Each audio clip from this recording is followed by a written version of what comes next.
from Oxford and I've got 4 older sisters and 1 older half brother. We had a terrible upbringing. Life was really difficult for us.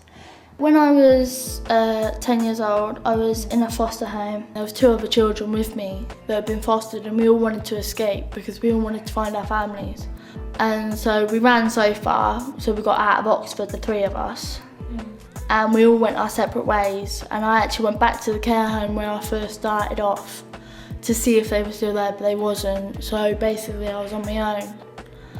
And that's how I ended up on the streets. And the time on the streets was just, I wouldn't wish it on my worst enemy. My first few days on the streets was the scariest ever, because you had drunks, you had druggies, and second night on the streets I got raped and abused.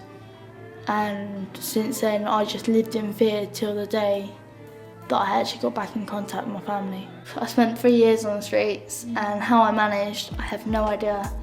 Well, some people treated you really nicely and gave you money for food and drink and stuff like that. And then you had other people that would just totally ignore you as if you weren't even there. And then you had people who would spit on you or hurt you in any way possible and beat you, basically.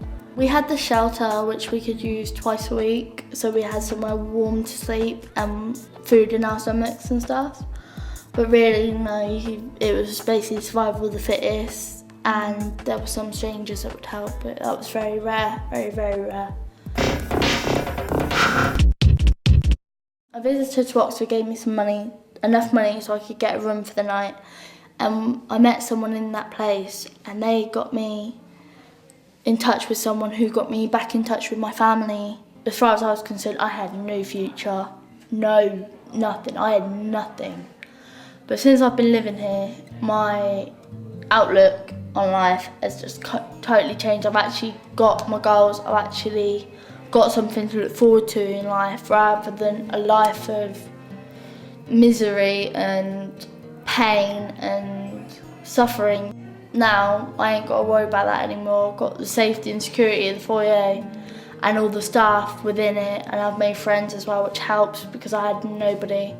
So the more that I get from here compared to what I had then, it's just an absolute bonus. And now I'm actually looking forward to the future, and I'm going to follow my father's footsteps and become a chef.